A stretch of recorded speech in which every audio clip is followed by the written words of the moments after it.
"I killed 3 men with these hands," the Apache woman said. "Then use them gently on me," said the mountain man. Blood still stained her fingernails from the morning's violence, yet her calloused palms trembled as they reached toward his weathered face.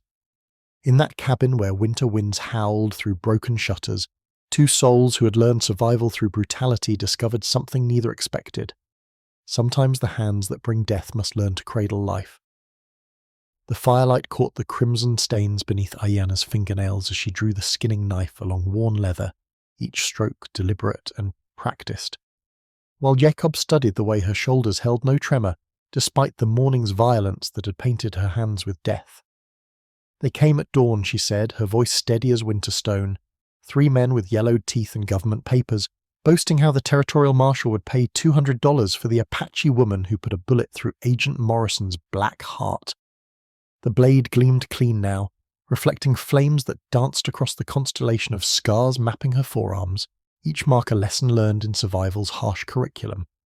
While outside the mountain wind howled through pine boughs like the voices of her poisoned people calling for justice. Jacob watched her profile in the amber light, seeing how she held her spine straight as a lodgepole pine, remembering how Morrison had dumped mercury compounds into the reservation's Chavez spring water, claiming it would make the natives more manageable, more willing to sign away their sacred lands for promises of clean wells that never came. The leader, she continued, wiping blood from steel with methodical precision, kept talking while I gathered yarrow and sage, telling his companions how easy bounty money would come from killing one small woman, how the government wanted examples made of troublemakers who dared fight back against their betters. Shadow and firelight carved her face into planes of copper and darkness, revealing the intelligence behind eyes that had seen too much death, too many broken promises, too many children who never woke from fever dreams caused by poisoned streams. He never saw the knife in my gathering pouch, never imagined that the herbs I collected at dawn could heal or kill, depending on the hands that prepared them. Never understood that a woman who had buried 17 children from her village would fight with the fury of a mother wolf protecting cubs already lost. Jacob felt something tighten in his chest as he watched her clean the blade with ceremony usually reserved for sacred rituals, understanding that these hands had taken 3 lives not from anger, but from the cold necessity of justice denied by courts that would never see her people as fully human. The cabin walls seemed to lean closer around them, creating sanctuary from a world that had branded them both as outlaws for refusing to let evil flourish, unchallenged. While her steady breathing matched the rhythm of blade against leather, each motion declaring that some wrongs demand immediate correction regardless of the price paid by those brave enough to exact it. And now's the time to stop and subscribe to our channel. Every subscriber brings us closer to 1,000, which helps us keep these stories alive and coming your way. If you enjoyed this video, don't forget to like it and drop a comment telling us where you're watching from. It's always amazing to see how far these tales travel across the world. Now let's continue. Jacob's weathered hands trembled slightly as he reached toward the fire, and Ayanna noticed how his knuckles bore the distinctive scars of both violence and creation, calluses from rifle stocks mixing with those from carving tools, telling the story of a man who had learned to destroy and build with equal skill. "Those same 3 men," he said quietly, his voice carrying the weight of months spent tracking killers across territorial boundaries, "murdered my wife Rising Dawn because she hid runaway slaves in our root cellar, because she believed freedom belonged to all the people regardless of the color of their skin or the languages they spoke in prayer. The wind outside grew fierce, rattling the cabin walls with such intensity that both occupants could imagine restless spirits gathering beyond the timber, demanding justice for blood spilled without consequence, for lives taken by men who wore badges but served only greed and hatred dressed in legal authority." Ayanna set down her cleaned knife and extended her own hands toward his, studying the topography of scars and hardened skin that mapped decades of survival in wilderness, both natural and human, recognizing the particular marks left by skinning game and splitting wood, but also the telltale indentations carved by years of gripping weapons in defense of those too weak to defend themselves. "She died clutching a wooden cross I carved for our first anniversary," Jacob continued, his eyes fixed on flames that seemed to dance in rhythm with the wind's lament while I was 3 days away selling furs. never knowing that bounty hunters had learned about the underground railroad station we operated from our mountain cabin. The loneliness had hollowed him like disease, Ayana realized, seeing how he held his shoulders as though carrying invisible weight. Understanding that his request for gentle touch came not from desire, but from the desperate need to remember what human kindness felt like after months of tracking killers through landscapes that reflected his internal wasteland.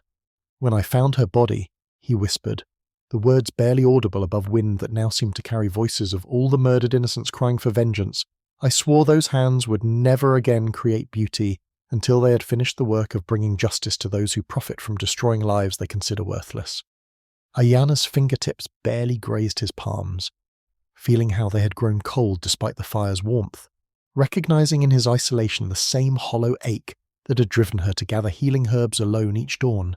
Both of them survivors who had lost their purposes when violence stole the people they lived to protect, now finding in each other's presence the possibility that hands trained in killing might remember gentleness again. The fire settled into glowing embers as Ayana reached for her water pouch, her movements triggering memories of another fire 20 years past where children huddled together in a government dormitory, forbidden to speak their native tongues while diseases spread through overcrowded rooms where authorities claimed they were receiving Christian education and civilized ways. "I learned healing from watching so many die," she said, passing the leather cup to Jakob, their fingertips brushing in a moment that seemed to bridge the chasm between two people who had walked different paths toward the same understanding of justice, while outside the wind carried echoes of conversations they both needed to speak aloud for the first time. Jakob accepted the water, with hands that remembered surveying territories for the railway expansion, mapping the destruction of sacred burial grounds and hunting territories with mechanical precision, never questioning the righteousness of progress until rising dawn showed him how each mile of track represented centuries of indigenous knowledge buried beneath imported steel and foreign ambitions. "The children at Carlisle School died from loneliness as much as influenza," Ayana continued, breaking dried elk meat into portions with fingers that had learned to identify medicinal plants from elderly women who whispered healing songs in hidden languages during brief moments when guards looked away. Understanding that survival meant preserving knowledge that authorities sought to eliminate forever, Jakob sipped slowly, remembering how he once stood beside railroad executives pointing at maps where red lines indicated native settlements to be relocated, never seeing faces of families who would lose everything, never imagining that the woman who would teach him love belonged to people he had helped dispossess through bureaucratic violence disguised as economic necessity. "When I escaped that school," she said, accepting the cup as their hands touched again with growing familiarity, "I swore to use everything they tried to steal from me to protect others from their poison, learning that healing plants could become weapons when necessary, that survival sometimes demanded violence against those who profited from systematic murder of innocents." The embers pulsed with each breath of wind through the cabin's gaps, creating rhythms that seemed to sync with their shared understanding that redemption required acknowledgement of past complicity in systems designed to destroy everything sacred and beautiful in the world around them. "I built tracks across burial grounds," Jakob confessed, his voice thick with shame earned through years of willful blindness, "until rising dawn made me see that progress without wisdom becomes destruction, that my skilled hands had served masters who measured success by counting graves of displaced peoples, rather than lives made better through genuine civilization. The water tasted of mountain springs and shared recognition that both had traveled from darkness toward light through love that demanded they become worthy of the trust placed in their scarred and capable hands. Dawn light filtered through the cabin's broken shutters as distant gunshots cracked across the mountain valleys like breaking bones, followed by rough voices shouting coordinates and bounty amounts, forcing Ayana and Jakob from the intimate cocoon of firelight into the harsh reality that their sanctuary had become a trap with armed men closing from 3 directions. "Here," Ayana said, pressing Jakob's fingertips against the soft hollow beneath his jaw, feeling for the pulse point that could render a man unconscious in seconds or dead if pressed with killing intent, while her other hand guided his thumb to the nerve cluster behind his ear that controlled balance and consciousness. Jakob absorbed her lessons with the focused intensity of a man who understood that survival depended on learning quickly, his weathered hands memorizing the precise locations where life and death intersected beneath human skin, while outside the sound of breaking branches announced that their hunters had abandoned stealth for speed. "Wait," he said, moving toward what appeared to be a solid wall until he triggered a hidden mechanism that revealed a cache containing enough rifles and ammunition to arm a small company, plus leather pouches heavy with gold coins bearing government mint marks. "This gold belongs to the tribes your railroad companies cheated," Ayanna realized as she examined the stolen treasury, understanding that Jacob had spent months robbing the corrupt officials who profited from indigenous suffering, transforming himself from destroyer into a man who literally put stolen wealth back into the hands of its rightful owners. The sound of approaching horses grew louder as they worked with practiced efficiency born from years of survival. Jacob distributing weapons while Ayanna prepared small cloth packets filled with poisonous plants that could be thrown to create deadly clouds when burned, their movements synchronizing like dancers who had rehearsed these steps in dreams. Through that window, she directed, pointing to the eastern exposure where morning light would blind attackers while giving them clear sight lines, while Jacob positioned ammunition caches within easy reach of multiple firing positions, understanding that their cabin must become an impregnable fortress or their tomb. The voices outside grew clearer now. Men arguing about approach strategies and discussing how much easier their job would be if they simply burned the cabin with its occupants inside, never imagining that the two people they hunted had transformed from victims into apex predators through shared moral awakening and combined deadly skills. Ayanna tested the balance of her throwing knives while Jacob checked rifle mechanisms with fingers that moved like clockwork precision, both understanding that the approaching battle would determine whether justice could triumph over institutional evil or whether corruption would claim 2 more lives to protect its profitable system of sanctioned murder. The cabin walls seemed to contract like a tightening fist as voices circled through the pine forest. At least 8 men by Jacob's count, their leaders' gravelly shout penetrating timber and chinked mud with false promises that rang hollow as counterfeit coins dropped on Titan stone. "Apache woman," the voice called. "We know you killed Agent Morrison and those 3 boys yesterday morning, but the territorial government wants to show mercy to savages who surrender peacefully and submit to proper justice in a proper court." Jacob's blood turned to ice water as he recognized that particular combination of arrogance and cruelty, the same voice that had ordered Rising Dawn's murder while laughing about how easy it would be to claim she had resisted arrest,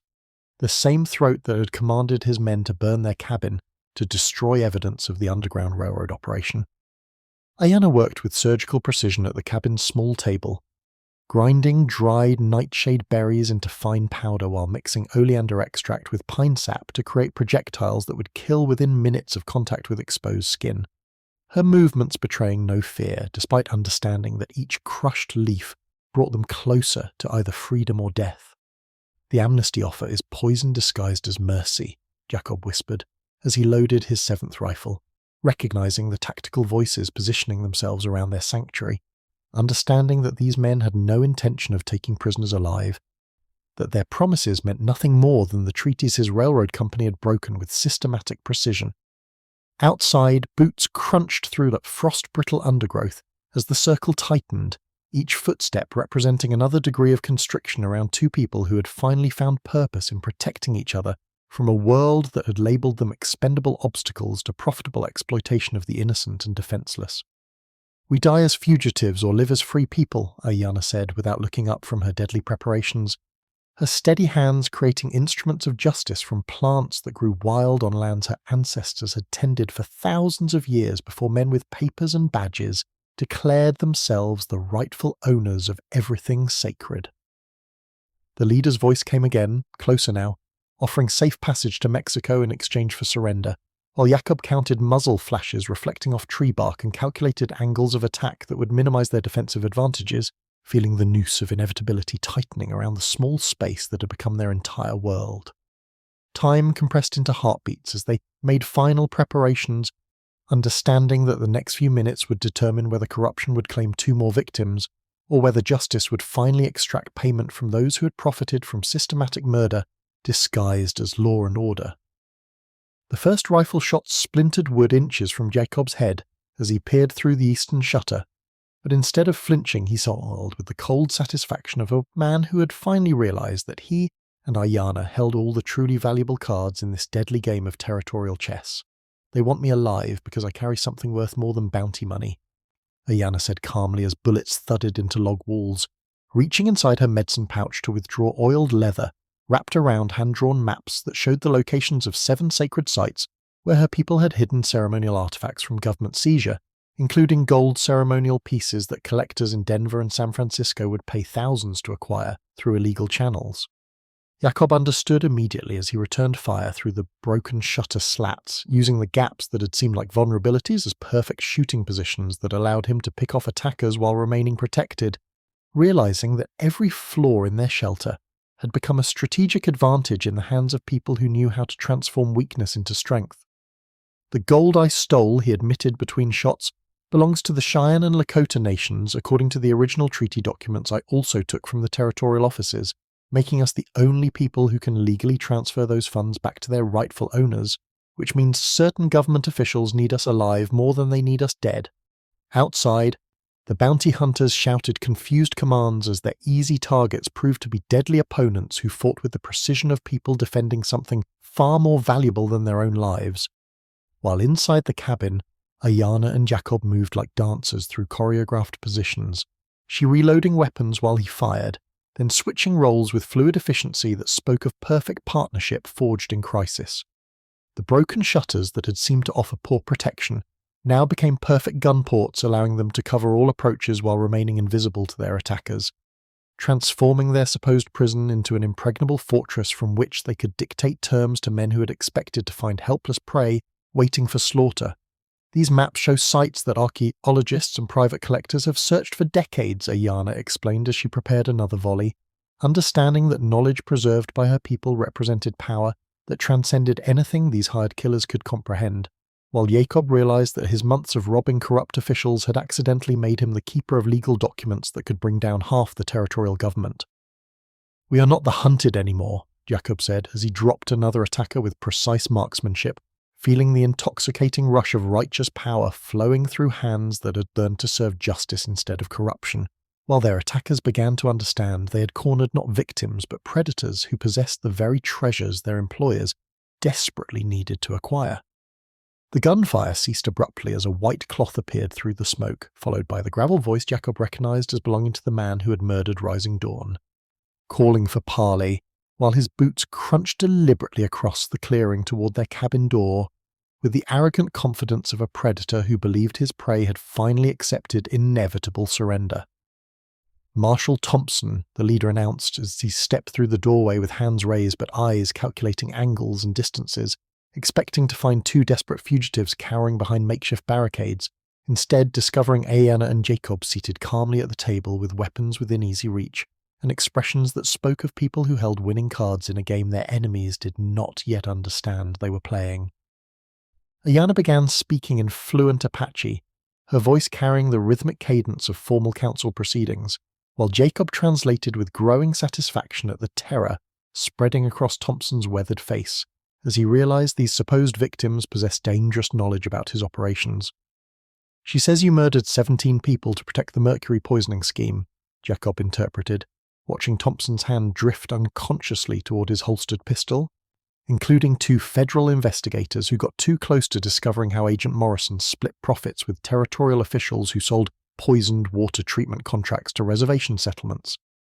Thompson's eyes darted between them as Ayanna continued speaking, her tone growing more formal and ceremonial, like a judge pronouncing sentence rather than a victim pleading for mercy, while Jacob's translation revealed their complete understanding of the corruption network that connected railroad companies, territorial government, and black market artifact dealers in a web of profitable genocide. "She knows about your private meetings with Colonel Richards and the Denver collectors," Jakob continued, his voice gaining strength with each revealed secret.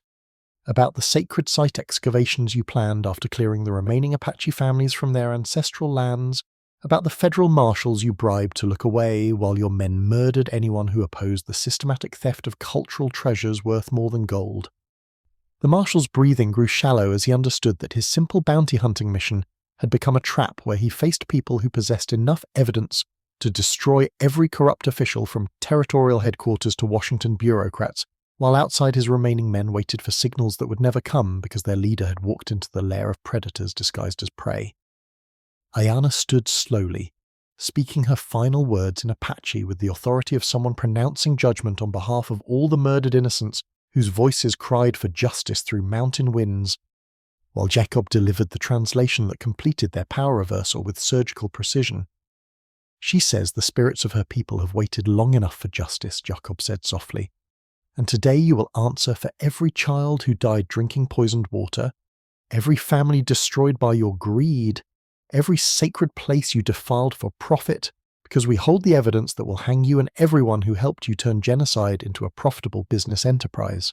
Thompson lunged for his pistol, but Ayanna moved like striking lightning, her fingertips finding the nerve cluster beneath his jaw with surgical precision, applying pressure that sent him crashing to the floor in convulsing agony while his weapon clattered uselessly across wooden planks. His arrogant confidence transformed into the desperate gasping of a man who suddenly understood he faced not a helpless woman, but a guardian of sacred knowledge, trained to heal or kill with equal mastery. Jacob exploded through the cabin door as Thompson's remaining men rushed toward the sound of their leader's strangled cries, but the mountain man had spent decades learning how terrain could become an ally. Leading the bounty hunters into a carefully prepared maze of deadfall traps and concealed pits that turned their familiar hunting ground into a killing field where every step forward brought them closer to their own destruction. Ayanna followed, her hands moving with the deadly grace of someone who had memorized every pressure point on the human body, striking nerve centers that controlled breathing and consciousness, while Jacob used his intimate knowledge of mountain slopes to drive their enemies toward cliff tops and hidden crevasses that would swallow them like hungry mouths. The first bounty hunter fell when Ayanna touched a spot behind his ear that sent him tumbling unconscious into a ravine Jacob had identified during his weeks of tracking, while the second discovered that the sturdy tree branch he grabbed for support had been partially severed to break under the weight of anyone foolish enough to trust its strength. Thompson crawled across the cabin floor, trying to reach his rifle while fighting the paralysis spreading from Ayanna's precisely applied pressure, his mouth working soundlessly as he realized that the Apache woman he had hunted possessed knowledge more dangerous than any weapon. Understanding of human anatomy that could stop a heart or collapse lungs with nothing more than fingertips placed in exactly the right locations. Jacob appeared in the doorway like an avenging spirit, dragging two unconscious bounty hunters whose nerve clusters Ayanna had compressed with the same gentle touch she once used to ease children's pain, except reversed into instruments of justice that left their victims alive but helpless, breathing, but unable to move or speak or threaten anyone ever again. The remaining hunters fled through forest that Jacob had transformed into a gauntlet of natural hazards, their panicked retreat carrying them toward territorial boundaries where federal marshals waited with warrants for their arrest on charges of murder and conspiracy, evidence provided by two people they had dismissed as easy targets. Thompson's eyes rolled back as consciousness faded, his final sight being Ayanna's face looking down with the serene expression of someone who had finally balanced the scales of justice, using hands that could heal the innocent or destroy the corrupt with equal precision and divine purpose. Their flames consumed the bounty warrants and reward posters with hungry satisfaction, each paper curling into ash that rose like prayers toward mountain peaks, where eagles circled in celebration of justice finally served, while Ayanna and Jacob watched their former hunted status disappear into smoke that carried away the last legal claims against their freedom. The stolen gold, weighing heavy in leather pouches that had once belonged to corrupt officials, now funded something those thieves could never have imagined. A sanctuary rising from cleared forest land where displaced indigenous families and escaped slaves worked together, building cabins and communal spaces under the protective guidance of two people who understood survival through both violence and compassion. Jacob's weathered hands, which had gripped rifle stocks with killing intent just days before, now guided oak planks into precise joints that would support walls strong enough to shelter families fleeing government persecution, while Ayanna's fingertips, still stained with soil instead of blood, planted heritage seeds saved from her grandmother's garden in neat rows that would feed children who had known only hunger and fear. The new cabin rose behind them with sturdy oak shutters replacing the broken barriers that had once made their sanctuary seem vulnerable, each board positioned by hands that had learned to create rather than destroy, to build rather than tear down, to nurture life instead of ending it with surgical precision applied to pressure points and trigger mechanisms. Spring water flowed through carefully constructed channels that brought clean drinking sources to every dwelling in their growing community. A direct rejection of the poisoned stream that had killed so many indigenous children, engineered by the same man who had once surveyed territories for railroad companies that destroyed sacred lands without conscience or consequence. Ayanna knelt in black earth that accepted seeds with the same willingness her people had once shown towards strangers seeking shelter, her palms pressing tiny promises of corn and beans and squash into soil that would transform death into sustenance, violence into abundance, hatred into hope that grew stronger with each passing season.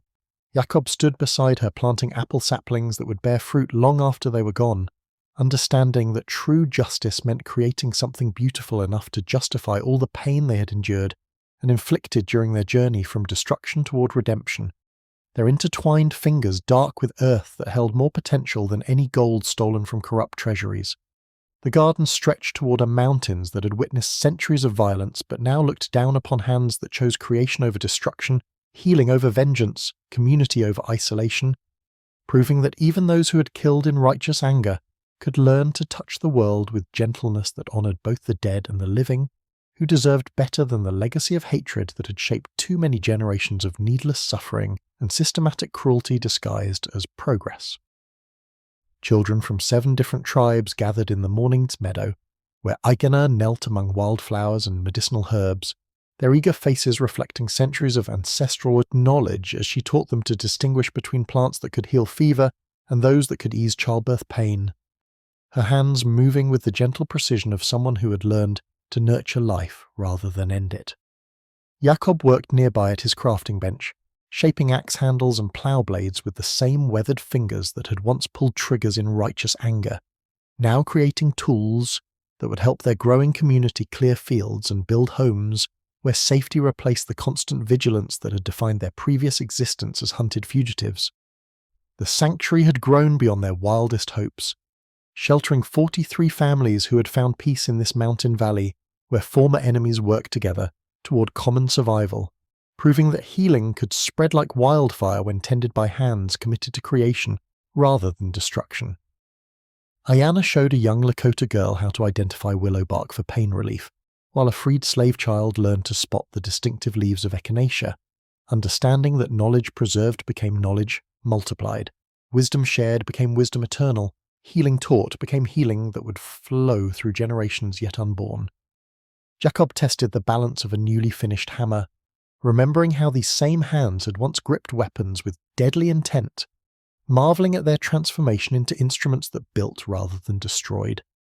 that shaped rather than shattered, that created beauty from raw materials instead of leaving devastation in their wake. As sunset painted the mountain peaks in shades of gold and crimson, Ayanna and Jakob found themselves drawn together at the garden's edge where cornstalks grew tall and strong, their weathered hands finding each other with the natural ease of 2 people who had discovered that love could bloom even in soil watered by violence and loss. The children's laughter carried across the valley like music their ancestors had dreamed might someday replace the sounds of warfare and weeping, while tools and medicine pouches lay nearby as testimony to the miracle of transformation that occurs when people choose creation over destruction, healing over vengeance, community over isolation. Their intertwined fingers told the complete story of hands that had killed 3 men at dawn, then learned to touch with gentleness that honored both the dead and the living, proving that even those who had walked through valleys of necessary violence could emerge into sunlight at where peace became possible through conscious choice rather than naive hope. The universal truth whispered through mountain wind asked each witness to examine their own hands, to consider whether fingers that had taken could learn to give, whether palms that had clenched in anger could open in generosity, whether the same human capacity for destruction could transform into an equal capacity for building worlds where children laugh instead of weep, where justice flows like clean water instead of poison, where hands become instruments of healing rather than harm,